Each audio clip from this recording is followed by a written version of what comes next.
அஸ்ஸலாமு அலைக்கும் வரஹமத்துல்லாஹ்.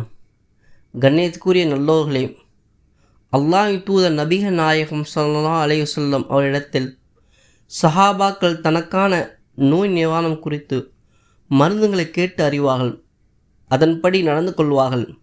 அந்த மருந்து அவளுக்காக இறைவனின் கட்டளைப்படி அந்த நோய் போய்விடும். இப்போது நாம் பார்க்கக்கூடிய விஷயம் தலைவலி. இது நம் அனைவருக்கும் இருக்கக்கூடிய ஒரு விஷயம்தான். இதற்கு நபிகள் நாயகம் ஸல்லல்லாஹு அலைஹி வஸல்லம் மருந்து என்ன என்பதை அபுதாவுத் என்கின்ற நபிமொழி தொகுப்பில் 856 ஹதீஸாக இடம்பெறுகின்றது. நபிகள் நாயகம் ஸல்லல்லாஹு அலைஹி வஸல்லம் தமக்கு தலைவலி என்று யார் முறையிட்டாலும் அவரிடம் ஹிஜாமா செய்து கொள்ளுங்கள் என்று கூறாமல் இருந்ததில்லை. ஹிஜாமா என்றால் கப்பிங் என்று ஆங்கிலத்தில் சொல்வார்கள். தனக்கு கால்வலி என்று ஏற்பட்டு விட்டது என்று யாராவது முறையிட்டால் அது காலில் மருதாணியை தடவிக்கொள்ளுங்கள் என்று நபிகள் நாயகம் ஸல்லல்லாஹு அலைஹி வஸல்லம் கூறுவார்கள். இதேபோல் இஸ்லாமிய பதிவு தினம் அறிந்து கொள்ள நம் சேனலை சப்ஸ்கிரைப் செய்து கொள்ளுங்கள். இந்த வீடியோ பயனுள்ளதாக இருந்தால் லைக் செய்யுங்கள். இதை மற்றவர் ஷேர் செய்யுங்கள்.